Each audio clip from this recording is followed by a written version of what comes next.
right, so I've had a lot of people ask me how to make sourdough bread. So I'm gonna make a video, show you guys how.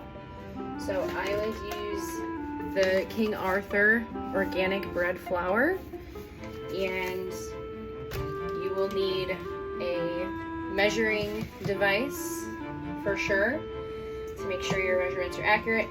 And I've already created the leaven that is needed for the sourdough to be made. So pretty much you use your starter the night before you're gonna make your leaven, pull it out of the fridge or whatever you do, feed it, and then once it's ripe, add 25 grams of your starter with 100 grams of water and 100 grams of your bread flour to get your leaven. And then you wait. I actually made this morning and put it on my heat pad here.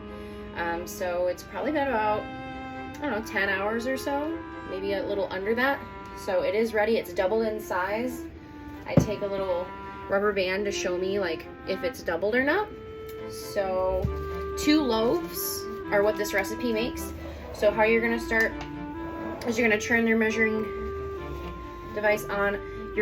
I have water that I just sit out overnight. It's dechlorinated to use because filtered water won't work.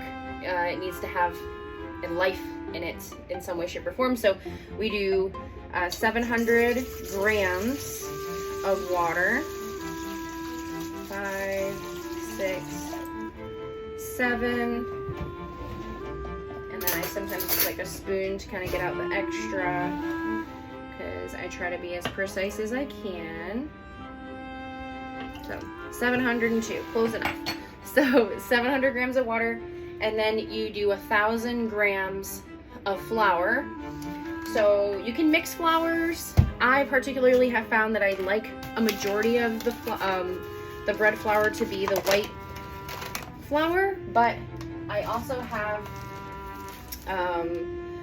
ear corn flour. I also have buckwheat, dark buckwheat flour. You can do whole wheat flour, like, and then I also have rye as well. So I'm gonna use the rest of my rye because there's not a lot left. So I'm going to re-tare it back to 0, and then I'm just gonna add in whatever I got of my rye and see where we're at. So it's about 110 grams of rye. And then I'm just gonna add, probably just have some fun with it. I'm gonna do a little bit of this other white bread flour. I think it's like whole wheat. And we're at about 210, so 100 grams of each is pretty much what I just did. And then the rest I'm gonna do in white. So get it to up to 1,000 grams. So I'm at 1015, so I'm gonna take some off the top, put it back in my bag until it's at 1,000. All right, and so we don't add the leaven yet. I typically wait to add the leaven after I mix the bread first. So I'm gonna put this aside. The only other ingredient that you need is salt. So I have my homemade rosemary salt. That is like my favorite thing to use on all things. So you need at least 20 grams, which I go a little higher because there's other things in this. So I did 25 grams of salt. So you add all of that into your container. And then now you can mix. You can mix with your hands, or with a spoon. But I find a spoon kind of keeps things a little bit more clean. So you're just gonna literally blend in all the ingredients so that they are blended well. And put your intention into it, you know, put your prayers, your blessings, your gratitudes in, because this is bread that's gonna be shared probably with your body, with the bodies of your friends and your family.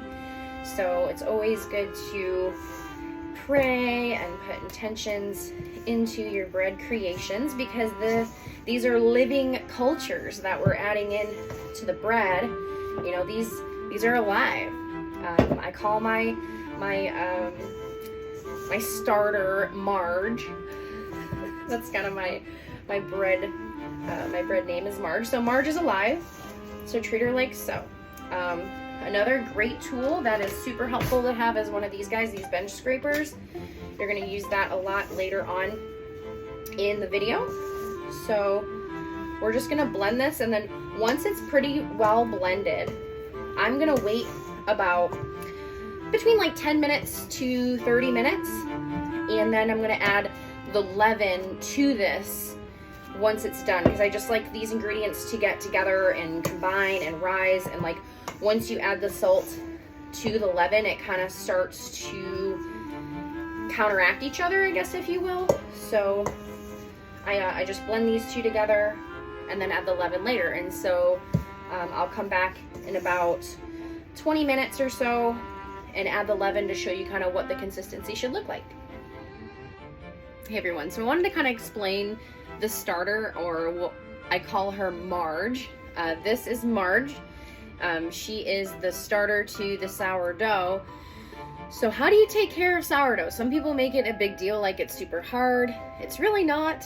I feed her like when I'm about to use her. So essentially I keep her in the fridge like she's freshly fed, which means that there's about 50 grams of my bread flour, and then I mix that with 50 grams of the water from the tap that's just left out at least for 24 hours, with about 25 grams of the dough, the starter from before. So some people think you need to like feed it and take stuff out and all that kind of stuff.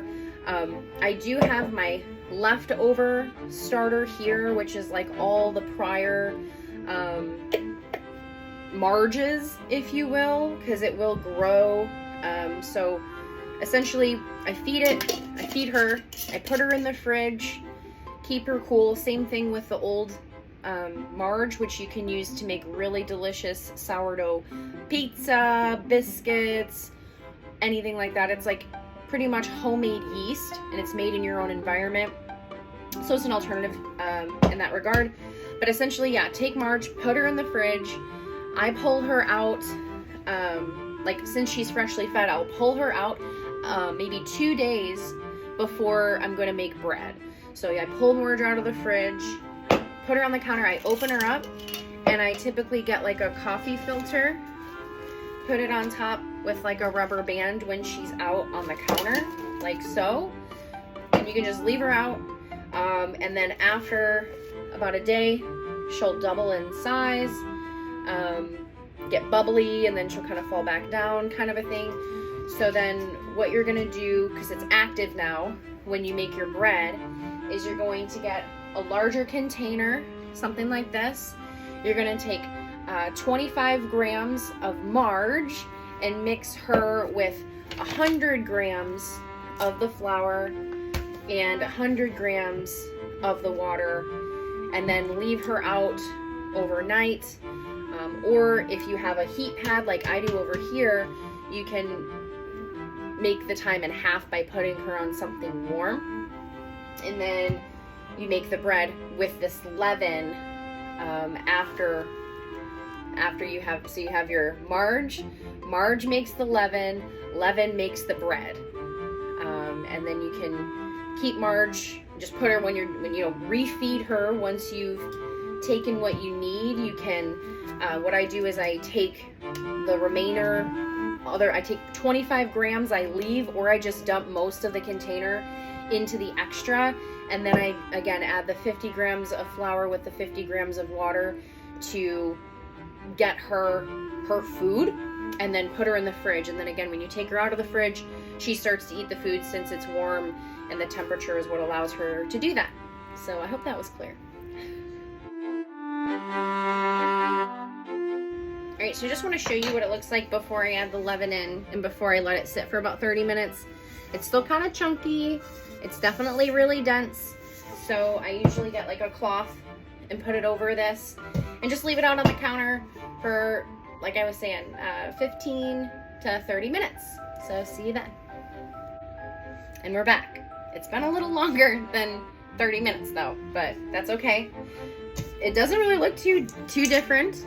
kind of very similar, but pretty simple from here. Now we're going to take our lovely leaven and we're literally just going to scoop it in. You can test your leaven. I've kind of learned that like once it doubles in size that it's like pretty much good to go. Some people will put it into a glass of water. They'll take like a little piece of the leaven, and if it floats to the top of the water and it doesn't sink, then you kind of know, that's how you know that it is live and ready to go.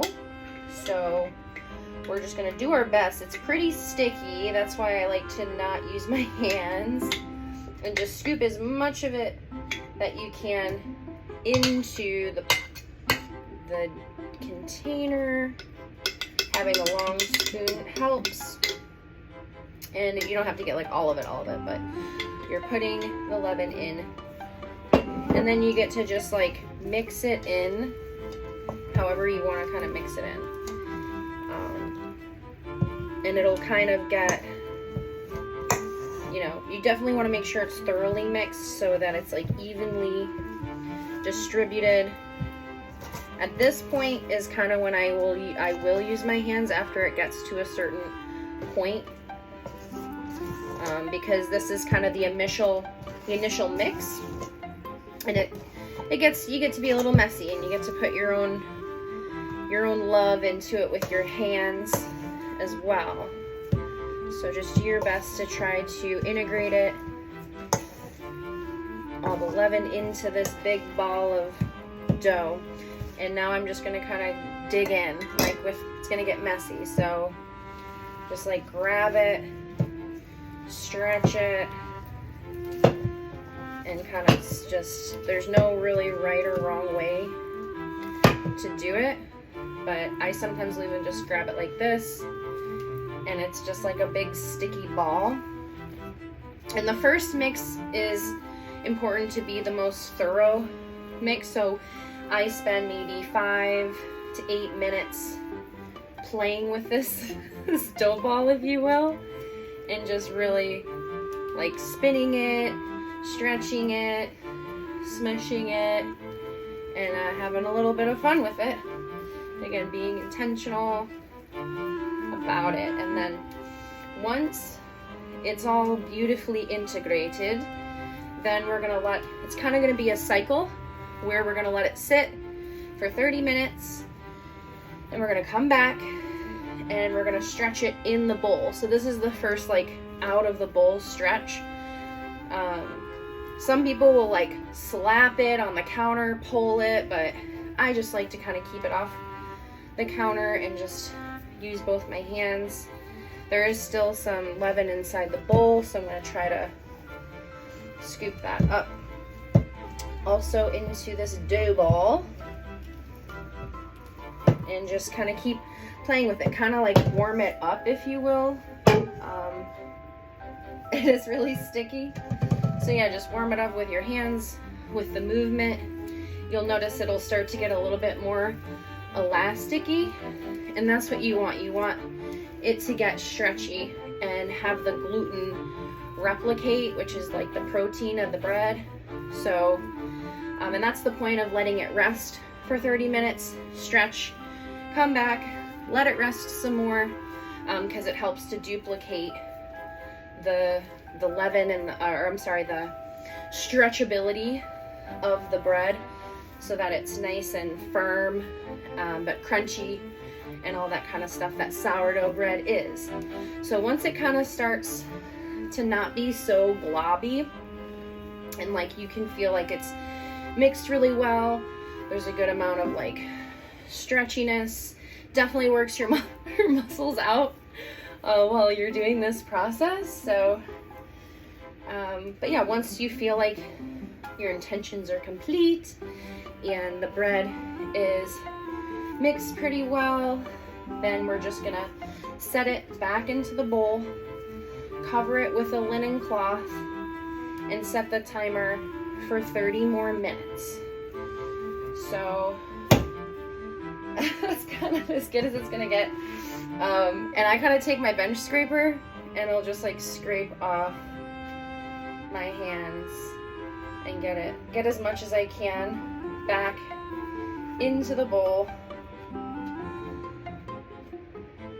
before I kind of scrape the sides of the pan or the bowl, I guess I should say. But it helps with cleaning when you just try to get most of it off before rinsing and that kind of a thing. So scrape one hand, scrape the other hand.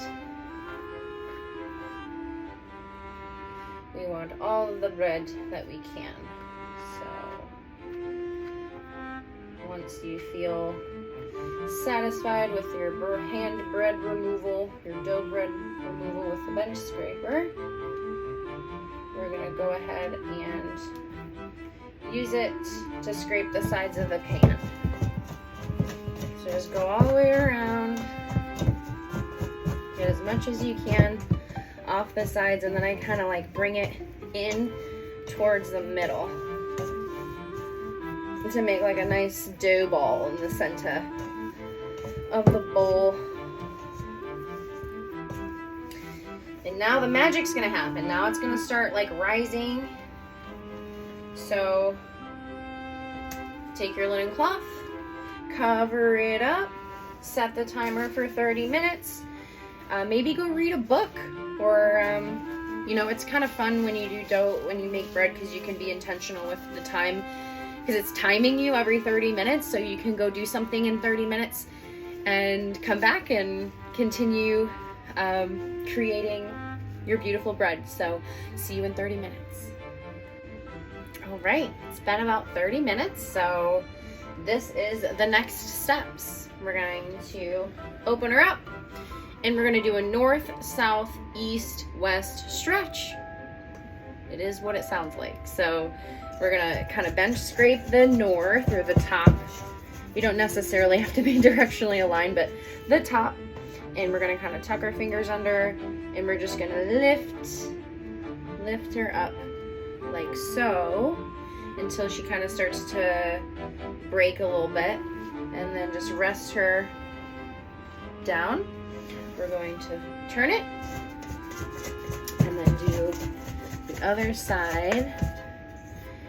Get underneath and just stretch it up like so until she kind of starts to see the holes to develop and stuff. And then you're just gonna bring it back down, and then you're gonna do the east west, just rotating the bowl essentially. Same thing, lift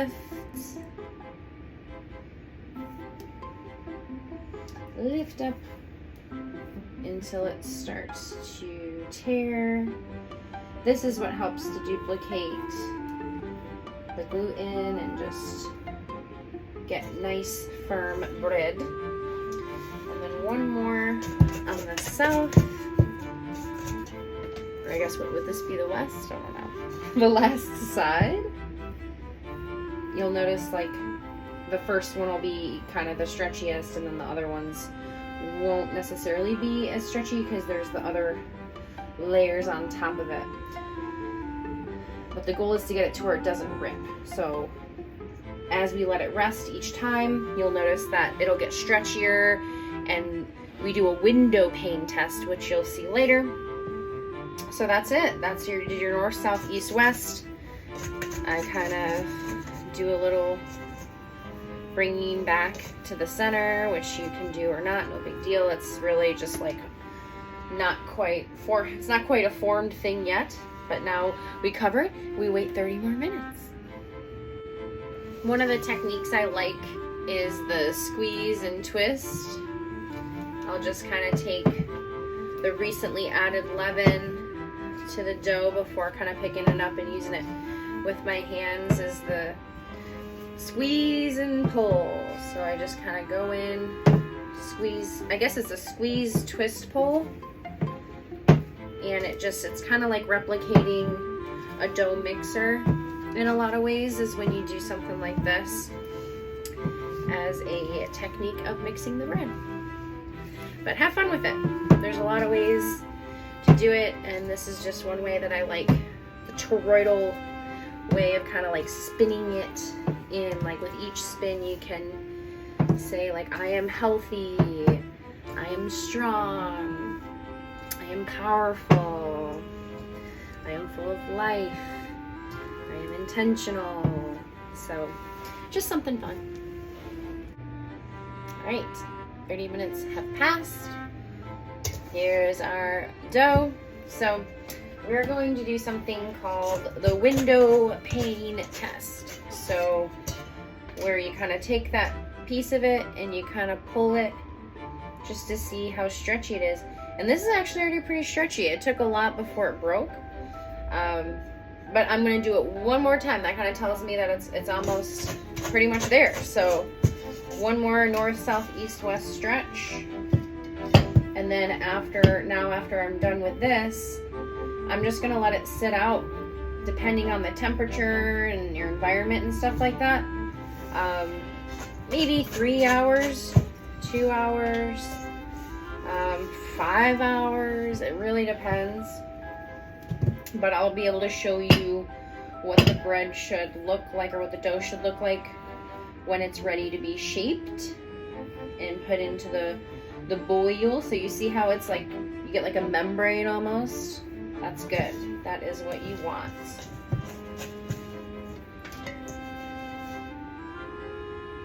Stretchier and stretchier.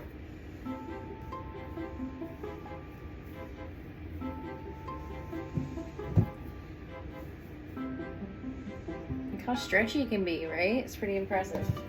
All right, and then the last stretch.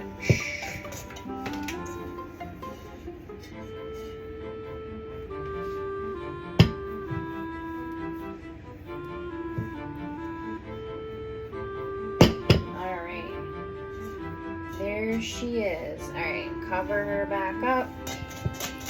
Trying to make sure she's in somewhat of a ball. Cover her up, put her to the side. So the things that you'll need is something like these. They're like these containers that help shape the actual bread.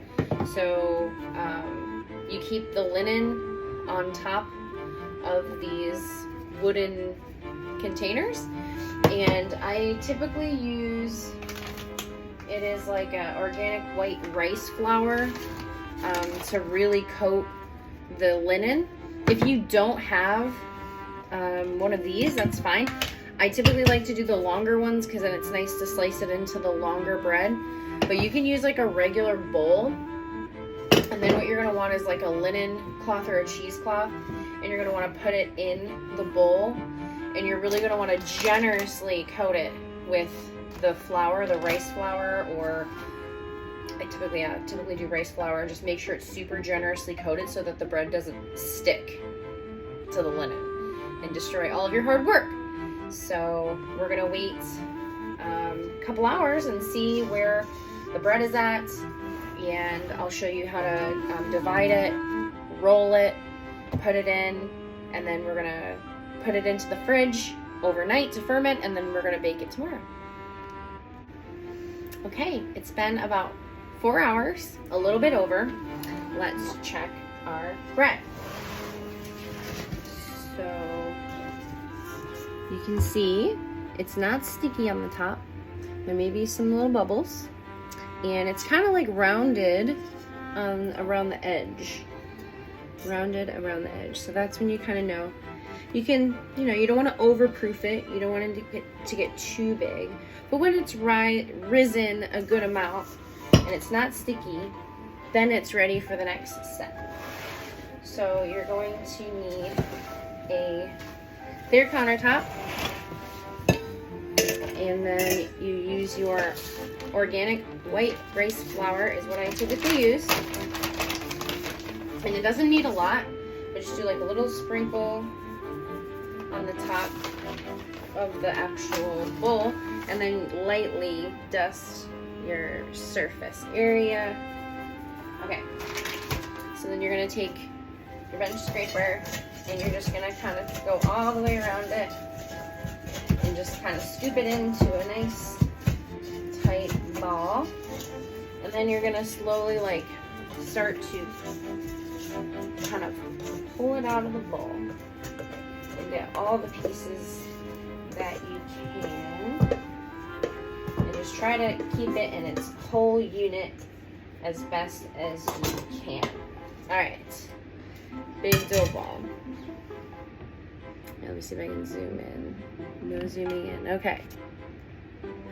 So now I typically get this wet.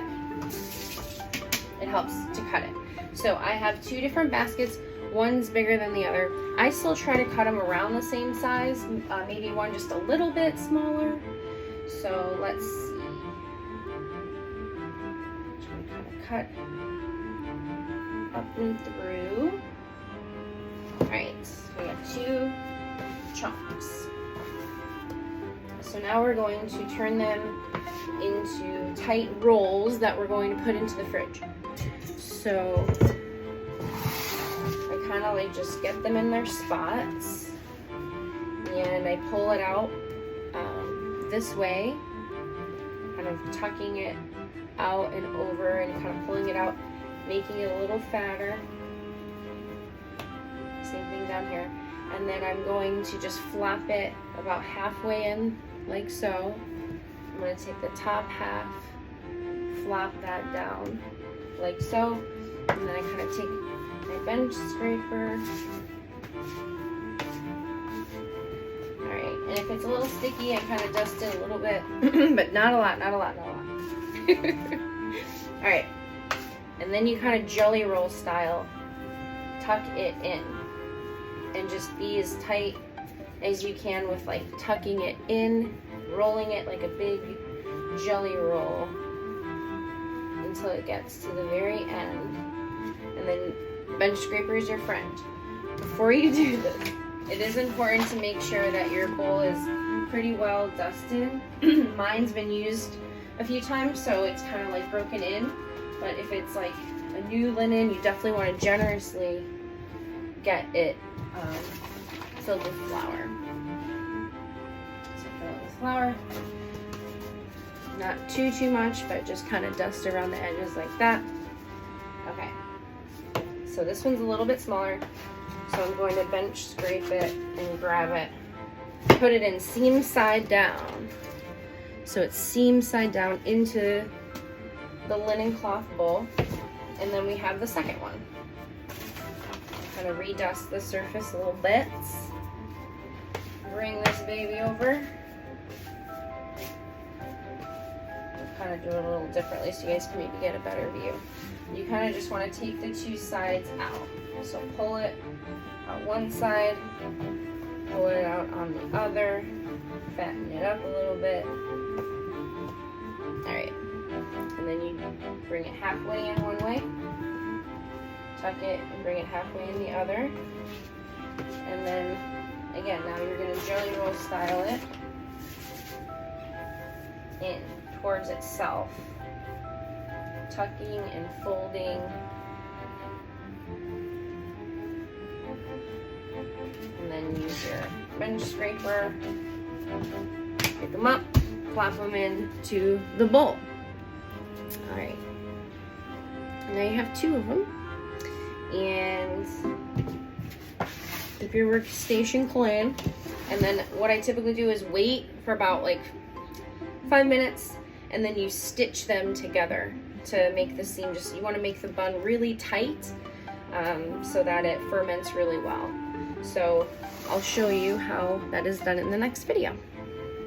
Alright, so it's been about 5 minutes, and this is how you stitch it. You take the end and you kind of bring it in, and then you just kind of braid it, grabbing one edge, bringing it to the center, grab the other edge, bring it to the center, and you're just kind of tightening up the bread. And then when you get about like 3/4 down, go and flip it, and then do the same thing to the other side. Kind of meet it in the middle, the stitch in the middle.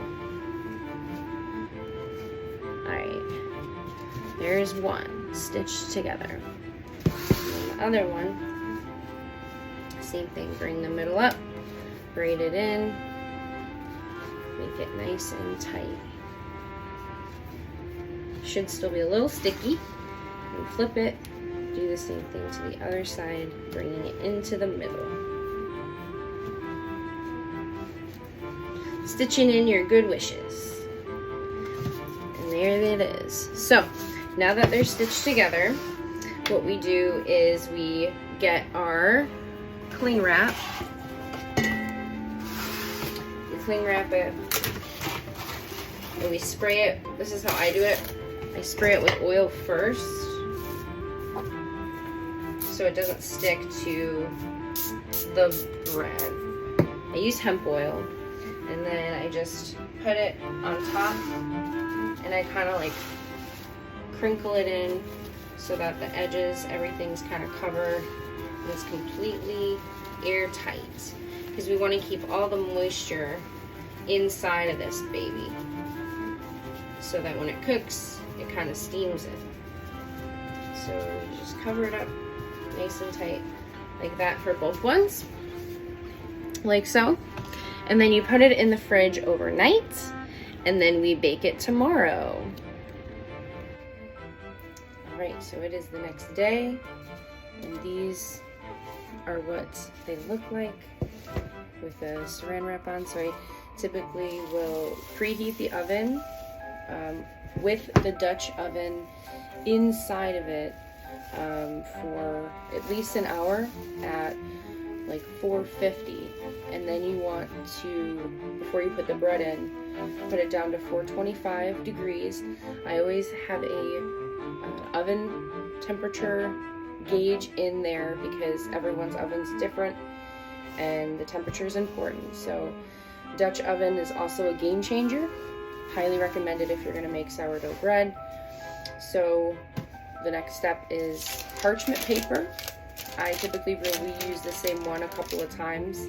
So I kind of take it and I flip it onto the parchment paper like so, and then I use a razor blade at a 45-degree angle to create like a breakage of the seal, and you want that to go at least around half of it, 45 degrees.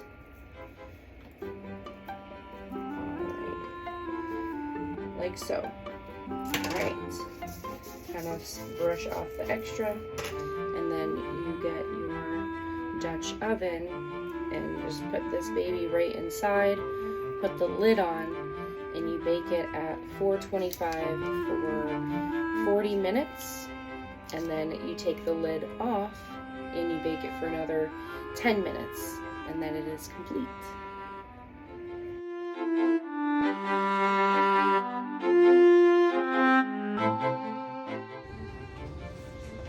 Alright, 10 minutes is up. Check it out. Here's the completed sourdough. All of your hard work. When you have the Dutch oven, it gets these really nice bubbles on the crust. So you're going to want to let it cool for at least a couple hours before cutting into it, so that you don't have it lose all of its moisture. And enjoy.